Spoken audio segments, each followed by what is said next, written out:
Friends, आप पढ़ रहे हैं क्लास 12th बायोलॉजी। चैप्टर 10 है आपका एप्लीकेशन ऑफ बायोटेक्नोलॉजी। इसमें आज हम लोग चैप्टर 10 की दूसरी हेडिंग स्टडी करेंगे। दूसरी हेडिंग है आपकी बायोटेक्नोलॉजिकल एप्लीकेशन इन मेडिसिन। ठीक है, बायोटेक्नोलॉजी का यूज मेडिसिन में कैसे है, इसके बारे में आज हम लोग डिस्कशन करेंगे। तो आइए स्टार्ट करते हैं। The recombinant DNA technological process have been made immense impact in the area of healthcare by enabling mass production of safe and more effective therapeutic drug। तो रिकॉम्बिनेंट डीएनए टेक्नोलॉजिकल प्रोसेस जो है वे health care पे बहुत ज़्यादा impact डाला है। The recombinant DNA technological process have made immense impact the area of healthcare by enabling mass production of safe and more effective therapeutic drug। इसकी वजह से बहुत ज़्यादा अमाउंट में मास प्रोडक्शन जो है सेफ और मोर इफेक्टिव थेराप्यूटिक ड्रग का निर्माण किया गया है। तो रिकॉम्बिनेंट डीएनए टेक्नोलॉजी की जो प्रोसेस है वे स्वास्थ्य सुरक्षा के क्षेत्र में अत्यधिक प्रभाव डाला है, क्योंकि इसके द्वारा जो उत्पन्न ड्रग्स हैं वे सुरक्षित और अत्यधिक प्रभावी है। ठीक है, ड्रग हैं और अधिक मात्रा में इससे उत्पादन संभव है। तो the recombinant DNA technological process have made immense impact in the area of health care by enabling mass production and safe and more effective therapeutic drug। recombinant DNA technology जो प्रोसेस है उससे हेल्थ स्वास्थ्य सुरक्षा के क्षेत्र में अत्यधिक प्रभाव डाला है, क्योंकि इसके द्वारा उत्पन्न सुरक्षित और अत्यधिक प्रभावी दवाओं का उत्पादन अधिक मात्रा में संभव है। Further The recombinant therapeutics do not induce unwanted immunological response, as is common in case of similar product isolated from non-human sources। ठीक है, रिकॉम्बिनेंट डीएनए टेक्नोलॉजी में जो भी प्रोडक्ट तैयार किए जाते हैं उनमें एलर्जी की संभावनाएं बहुत कम हैं। ठीक है, वे इम्यूनोलॉजिकल रूप से सही हैं, उनका कोई साइड इफ़ेक्ट जो है नहीं है इम्यूनोलॉजी रूप से। ठीक है, और यह जो है जो अमानवीय स्रोत से निकाले गए थे प्रोडक्ट, जैसे जो एनिमल से प्रोडक्ट निकाल के ह्यूमन बीइंग को दिए गए थे उनमें इम्यूनोलॉजिकल रिस्पांस थे, लेकिन जो बायोटेक से ड्रग तैयार किए जाते हैं उनमें इम्यूनोलॉजिकल रिस्पांस नहीं होते हैं, कोई एलर्जी नहीं होती है। Further the recombinant therapeutic do not induce unwanted immunological responses. ठीक है, तो रिकॉम्बिनेंट थेरापेटिक्स जो हैं, रिकॉम्बिनेंट टेक्निक से जो तैयार किए गए ड्रग्स हैं वे इम्यूनोलॉजिकल रिस्पॉन्स नहीं डालते हैं। Do not induce unwanted immunological response as in common in case of similar product isolated from non human source. ठीक है, जैसा नॉन ह्यूमन सोर्स से यही सिमिलर प्रोडक्ट तैयार करने में होता था, वैसा एलर्जी अब नहीं होती है। At present about 30 recombinant therapeutics have been approve for human use the world over the. ठीक है, तो आज देख रहे हैं कि आप प्रेजेंट टाइम में लगभग 30 रिकॉम्बिनेंट ड्रग्स हैं जो विश्व में ह्यूमन के प्रयोग हेतु एक्सेप्टेड हो चुकी हैं। At present, about 30 recombinant therapeutics have been approved for human use over world over. ठीक है, तो आज जो है रिकॉम्बिनेंट डीएनए टेक्नोलॉजी से मेडिसिन जो तैयार की गई हैं वह लगभग 30 हैं, जिनका मनुष्य के लिए ह्यूमन्स के लिए पूरे वर्ल्ड में एक्सेप्ट किया गया है। In India 12 of these are presently being marketed. India में, ठीक है, जो 12 हैं, 12 जो है रिकॉम्बिनेंट ड्रग्स जो हैं उनकी प्रेजेंट टाइम में मार्केटिंग की जा रही है, ठीक है। तो 12 ड्रग्स जो हैं जो कि रिकॉम्बिनेंट टेक्नोलॉजी से तैयार की गई हैं उसे इंडिया में मार्केट किया जा रहा है, जबकि पूरे वर्ल्ड में यह रिकॉम्बिनेंट थेरापेटिक्स कितने हैं, 30 हैं, जो ऑल ओवर इंडिया में चल रही हैं। आप पढ़ रहे हैं बायोटेक्नोलॉजिकल एप्लीकेशन इन मेडिसिन के बारे में। इसमें आपको बताया गया the recombinant DNA technological process have made immune impact in the area of health care by enabling mass production of safe and more effective therapeutic drug. Recombinant DNA technology process जो है वे health care में बहुत ज़्यादा impact डाली है, क्योंकि इसके द्वारा बहुत ज़्यादा उत्पादन और इफेक्टिव ड्रग का उत्पादन किया जाता है। Further the recombinant therapeutic do not induce unwanted immunological response. इसके साथ साथ जो रिकॉम्बिनेंट थेरापेटिक्स हैं उनमें इम्यूनोलॉजिकल रिस्पांस नहीं होते हैं, बहुत कम होते हैं, जैसा कि common in case of similar product isolate from non human source. जैसा कि नॉन ह्यूमन सोर्स से यही सिमिलर प्रोडक्ट तैयार करने में होता था। At present, about 30 recombinant therapeutics have been approved for human use the over world। आज जो है 13 जो है रिकॉम्बिनेंट 30 जो है रिकॉम्बिनेंट थेरापेटिक्स हैं जो पूरे वर्ल्ड में यूज हो रही हैं। In India 12 of these are presently being marketed. India में जो है 12 हैं जो कि मार्केटिंग में हो रही हैं। तो आइए हम लोग पहला देखते हैं, जेनेटिकली इंजीनियर्ड इंसुलिन की बातें करते हैं। फर्स्ट है आपका जेनेटिकली इंजीनियर्ड इंसुलिन, जो कि रिकॉम्बिनेंट डीएनए टेक्नोलॉजी से तैयार की गई है। Management of adult onset diabetes is possible by taking insulin regular time interval, ठीक है। तो एडल्ट में होने वाले जो डायबिटीज़ है उसके मैनेजमेंट के लिए, कंट्रोल के लिए निश्चित समय अंतराल पर इंसुलिन लेने से ही संभव है। Management of adult onset diabetes is possible by taking insulin at regular time interval, ठीक है। तो एडल्ट में डायबिटीज को कंट्रोल करने के लिए रेगुलर टाइम में इंसुलिन का लेना जरूरी होता है। What would a diabetic patient do if enough human insulin was not available, ठीक है। क्या होगा डायबिटिक पेशेंट के लिए यदि पर्याप्त ह्यूमन इंसुलिन उपलब्ध न हो, ठीक है। तो आप देख रहे हैं कि management of adult onset diabetes is possible by taking insulin at regular time interval. Adult में होने वाले डायबिटीज के नियंत्रण के लिए निश्चित समय अंतराल पर इंसुलिन लेने से ही संभव होगा, ठीक है। डायबिटीज़ का कंट्रोल जो है, डायबिटीज़ का नियंत्रण जो है एडल्ट में, वह टाइम से निश्चित समय अंतराल पे इंसुलिन लेने से ही संभव है। क्वेश्चन है यहाँ पर, what would a diabetic patient do if nth human insulin was not available, ठीक है। ह्यूमन इंसुलिन पर्याप्त उपलब्ध न होने पर डायबिटिक रोगी क्या करेंगे। इफ़ यू डिस्कस दिस, ठीक है, यदि आप इस पर विचार करें, you would soon realize that one would have to isolate and use insulin from other animal, ठीक है। तो एक तरीका है कि दूसरे एनिमल से इंसुलिन को निकाला जाए और उसका यूज किया जाए, ठीक है। तो मानव इंसुलिन पर्याप्त उपलब्ध न होने पर मधुमेह रोगी क्या करेंगे, तो उस पर आप विचार करने पर हम इस बात को स्वीकार करेंगे कि हमें अन्य जानवरों से इंसुलिन निकाल कर उपयोग करना होगा। If you discuss this you would soon realize that one would have to isolate and use insulin from other animals, ठीक है। दूसरे एनिमल से इंसुलिन को अलग करना होगा और उसका यूज करना होगा। Would the insulin isolated from other animal be just as effective as the secreted by the human body itself and would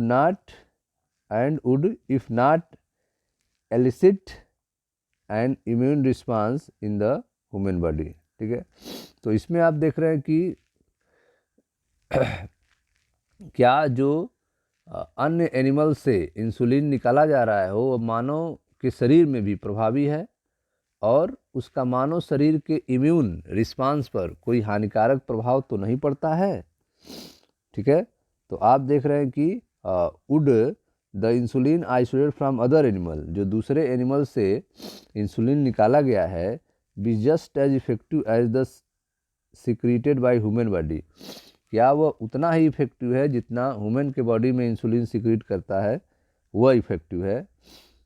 ठीक है। और दूसरे जानवर से निकला इंसुलिन भी उतना ही इफेक्टिव है itself and would if not elicit an immune response in the human body, क्या उसका ह्यूमन बॉडी के अंदर कोई इम्यूनिटी रिस्पांस है। ठीक है। तो यह क्वेश्चन है आपका, क्या अन्य जंतुओं से निकाला गया इंसुलिन मानव शरीर में भी प्रभावी है और उसका मानव शरीर के इम्यून रिस्पांस पर कोई हानिकारक प्रभाव तो नहीं पड़ता है। ठीक है। Now imagine if bacterium were available that could make human insulin. ठीक है। अब जो है आप आसानी से ऐसे बैक्टीरिया को अधिक मात्रा में विकसित कर सकते हैं, जितना चाहे आप आवश्यकता अनुसार इंसुलिन बना सकते हैं। ठीक है। नाउ इमेजिन, अब आप कल्पना कीजिए, now imagine if bacterium were available that could make human insulin. ठीक है। अब आप कल्पना करें कि यदि कोई बैक्टीरिया हो और वह ह्यूमन इंसुलिन बना सकता हो तो निश्चित ही पूरी प्रक्रिया को जो है सिंपल हो जाएगी। ठीक है। Now imagine if bacteria were available that could make human insulin. ठीक है। अब अगर ऐसा कोई बैक्टीरिया हो जो ह्यूमन इंसुलिन तैयार करता हो तो इस समस्या हल हो जाएगी। Suddenly the whole process become so simple, तो यह प्रोसेस क्या हो जाएगा, सो सिंपल हो जाएगा अगर कोई बैक्टीरिया ह्यूमन इंसुलिन को बनाने लगे। You can easily grow a large quantity of bacteria and make as much insulin as you need. ठीक है। आप जो है आसानी से बैक्टीरिया को अधिक मात्रा में विकसित करके जितना चाहें अपनी आवश्यकता के अनुसार इंसुलिन बना सकते हैं। यू कैन ईजिली, ठीक है, you can easily grow a large quantity of bacteria and make as much insulin as you need. आप जो है अधिक मात्रा में बैक्टीरिया को ग्रो करा के जितना आप चाहें अधिक से अधिक मात्रा में इंसुलिन का उत्पादन कर सकते हैं। Think about whether insulin can be orally administered to diabetic people or not, why. ठीक है। अब आप सोचें इंसुलिन जो है वह डायबिटिक लोगों को माउथ से दिया जा सकता है कि नहीं, एंड क्यों, और क्यों। Think about whether insulin can orally administered to diabetic people or not. ठीक है। विचार कीजिए, सोचिए कि इंसुलिन जो है डायबिटिक पेशेंट को ओरली दिया जा सकता है कि नहीं और क्यों। देखें ध्यान से, insulin used for diabetic was earlier extracted from pancreas of slaughtered cattle and pig. ठीक है। तो आप देख रहे हैं कि इंसुलिन जो है पहले जो यूज होता था वह एनिमल से, जानवरों और सूअर को मारकर उनके पैंक्रियाज से निकाला जाता था। ठीक है। Insulin use for diabetic was earlier extracted from pancreas of slaughtered cattle and pig. ठीक है। जो कैटल और पिग है जो जहाँ पे काटे जाते हैं उनके पैंक्रियाज से इंसुलिन को निकाला जाता था पहले। Insulin from an animal source though caused some patient to develop allergy. ये इंसुलिन जो कि एनिमल के सोर्स से निकल रहे हैं यह कुछ पेशेंट्स में एलर्जी पैदा करते थे। Or other type of reaction to the foreign protein, या फिर दूसरे तरह के रिएक्शंस करते थे बॉडी में फॉरेन प्रोटीन होने की वजह से। तो अब आप देख रहे हैं कि जानवरों द्वारा जो प्राप्त इंसुलिन से कुछ रोगियों में एलर्जी या फिर बाह्य प्रोटीन के प्रति दूसरे तरह की प्रतिक्रिया होने लगती थी। अब आइए इंसुलिन के स्ट्रक्चर की बात करते हैं। Insulin consist of 2 short polypeptide chain. ठीक है। इंसुलिन में 2 छोटे पॉलीपेप्टाइड चेन्स होते हैं, chain A and chain B. ठीक है। इंसुलिन में दो छोटे पॉलीपेप्टाइड चैन होते हैं जिन्हें चैन ए और चैन बी कहते हैं, that are link together by disulphide bridge, जो डाइसल्फाइड ब्रिज के द्वारा जुड़े रहते हैं। ठीक, तो इंसुलिन में दो चैन होते हैं। ठीक है, फिगर 10.3 देखें ध्यान से, इंसुलिन में दो चैन है, चैन ए और चैन बी। देखें ध्यान से, यह आपका एक चैन है, यह आपका, यह आप देख रहे हैं ग्रीन कलर का एक चैन है, और यह है ब्लू कलर का चैन है, दो चैन है आपका। ठीक, तो यह जो आपका ग्रीन कलर का चैन है, जो ग्रीन कलर का चैन है, यह आपका चैन बी, और यह ब्लू कलर का जो चैन है, यह आपका चैन ए। और दोनों जो है आप देख रहे हैं डाइसल्फाइड बॉन्ड से जुड़े हैं, एसएस बॉन्ड से, डाइसल्फाइड बॉन्ड से जुड़े हुए हैं। ठीक, और साथ में यह एक और हिस्सा यहाँ से यहाँ तक आप देख रहे हैं जुड़ा हुआ है, जो कि आपके प्रो इंसुलिन में होता है। प्रो इंसुलिन, जब इंसुलिन बनेगा इस प्रो इंसुलिन से, तो इसको निकाल दिया जाता है। ठीक है, इसको अलग कर दिया जाता है, इसको फ्री सी पेप्टाइड, या सी पेप्टाइड को कहेंगे, इसको फ्री कर देना रहेगा। तो इंसुलिन जब तैयार होगा, प्रो इंसुलिन में यह तीन चीज़ें होंगी, A peptide, B peptide, C peptide, तीनों होंगे। लेकिन जब आपका इंसुलिन तैयार होगा तो ए पेप्टाइड, बी पेप्टाइड, इन दोनों को डाइसल्फाइड बॉन्ड से जोड़ देंगे और आपका इंसुलिन तैयार हो जाएगा। ठीक, देखे ध्यान से, तो आपने देखा कि insulin consist of two short polypeptide chain, chain A and chain B, that are link together by disulphide bridge. ठीक है, तो इंसुलिन में दो छोटे पॉलीपेप्टाइड चैन होते हैं जिन्हें चैन ए चैन बी कहते हैं, और ये दोनों चैन्स जो हैं डाइसल्फाइड ब्रिज के द्वारा जुड़े होते हैं। In mammal including human, insulin is synthesised as pro human hormone.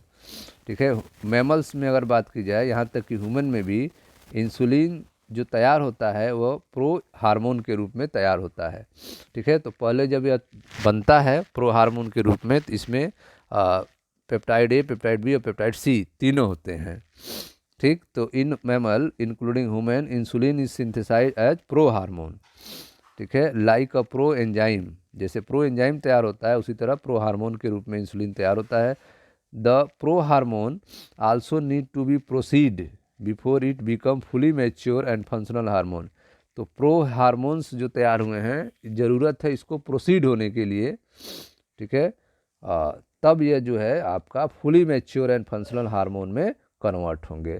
तो फुली मैच्योर और फंक्शनल हार्मोन होने के लिए पहले इसे मैच्योर होने की ज़रूरत होती है। तो like a pro hormone like a pro enzyme, the pro hormone also need to proceed before it become fully mature and functional hormone। ठीक है, तो आइए देखते हैं इंसुलिन जो है कैसे मैच्योर होता है। which contain an extra stretch called C peptide. ठीक है, तो आप देख रहे हैं कि प्रो हार्मोन्स इंसुलिन में एक एक्स्ट्रा स्ट्रेच है जिसे सी पेप्टाइड कहेंगे। तो फिगर में आप देखें, यह एक्स्ट्रा, यह सी पेप्टाइड है आपका जो एक्स्ट्रा स्ट्रेच है, और ए पेप्टाइड, बी पेप्टाइड। ठीक है, जो आपका ब्लू कलर है वो ए पेप्टाइड है, और ग्रीन कलर है वो आपका बी पेप्टाइड है। ठीक है, जो आपस में डाइसल्फाइड बॉन्ड से जुड़े हैं, और साथ में एक एक्स्ट्रा जुड़ा हुआ है सी पेप्टाइड, और इस तरह से यह प्रो इंसुलिन है। जब यह कन्वर्ट होगा तो इसी सी पेप्टाइड को हटा देना है और ए पेप्टाइड, बी पेप्टाइड को डाइसल्फाइड बॉन्ड से जोड़ देना है, और आपका इंसुलिन तैयार हो जाएगा। तो देखे ध्यान से, the C peptide, this C peptide is not present in the mature insulin. यह सी पेप्टाइड जो है मैच्योर इंसुलिन में उपस्थित नहीं होता है, and is remove during maturation into insulin. और यह जो है जब इंसुलिन का मैचुरेशन होता है तो इसको अलग कर दिया जाता है। ठीक, तो this C peptide is not present in mature insulin and is removed during maturation into insulin. The main challenge for production of insulin using rDNA techniques was getting insulin assembled into mature form। ठीक है, तो आप देख रहे हैं कि जो मुख्य चैलेंज है इंसुलिन के प्रोडक्शन में वह है rDNA टेक्निक्स, rDNA टेक्निक्स। ठीक है, तो rDNA टेक्निक का प्रयोग करते हुए इंसुलिन के उत्पादन में मुख्य चुनौती यह है कि इंसुलिन को एकत्रित कर मैच्योर रूप में तैयार किया जाए। ठीक है, the main challenge for production of insulin using rDNA technique was getting insulin assembled into A mature form. ठीक है, इंसुलिन को इकट्ठा करके मैच्योर रूप में तैयार किया जाए। तो rDNA टेक्निक का प्रयोग करते हुए इंसुलिन के उत्पादन में मुख्य चुनौती यह है कि इंसुलिन को एकत्रित करके मैच्योर रूप में तैयार किया जाए। इन 1983 में Eli Lilly an American company, ठीक है, तो आप देख रहे हैं कि 1983 में एक अमेरिकन कंपनी है जिसका नेम है Eli Lilly, prepared 2 DNA sequence corresponding to A and B. ठीक है, इसने 2 DNA सीक्वेंस को तैयार किया, 2 DNA सीक्वेंस को तैयार किया जो ह्यूमन इंसुलिन की जो चेन है ए और बी के अनुरूप थी।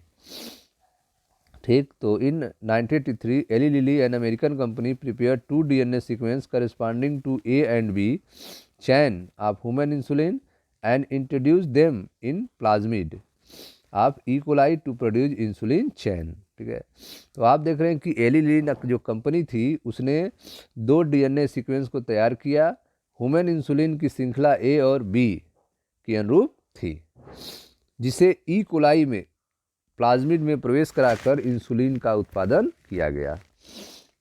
ठीक है, तो prepared 2 DNA sequence corresponding to A B chain of human insulin and introduce them in plasmid, और इसको जो है प्लाज्मिड में डाला गया of E coli to produce insulin chain, और इससे जो है इंसुलिन चैन को तैयार किया गया। तो एली लिली के द्वारा 1983 में ई कोलाई में प्लाज्मिड में चैन ए चैन बी को इंटर करा के इंसुलिन का उत्पादन किया गया। Chain A and B were produce separately, जिसमें चैन ए और बी जो है अलग अलग तैयार हुए, एक्सट्रैक्टेड उनको अलग किया गया, and combine by creating disulphide bond to form human insulin, और फिर इनको आपस में डाइसल्फाइड बॉन्ड से जोड़ दिया गया। ठीक है, और जिससे ह्यूमन इंसुलिन तैयार हो गए। ठीक, तो आप देख रहे हैं कि जो 1983 में एली लिली नामक अमेरिकी कंपनी थी, इसने 2 ठीक है DNA सीक्वेंस को तैयार किया जो ह्यूमन इंसुलिन के चैन ए चैन बी के अनुरूप होती थी, और जिसे ई कोलाई प्लाज्मिड में प्रवेश करा के इंसुलिन चैन का उत्पादन किया गया। इन अलग अलग जो तैयार श्रृंखलाएं हैं ए और बी, इनको निकाल कर डाइसल्फाइड बॉन्ड से, ठीक है, डाइसल्फाइड बॉन्ड बनाकर आपस में जोड़ दिया गया। ठीक है, आपस में जोड़कर ह्यूमन इंसुलिन का निर्माण किया गया। ठीक, तो इस तरह से आप देख रहे हैं कि किस तरह से ह्यूमन इंसुलिन का फॉर्मेशन किया गया, जो कि पहली बार 1983 में एली लिली नामक कंपनी के द्वारा किया गया। ठीक, तो ये थे आपके पहला यूज बायोटेक का जेनेटिकली इंजीनियर्ड इंसुलिन के बारे में।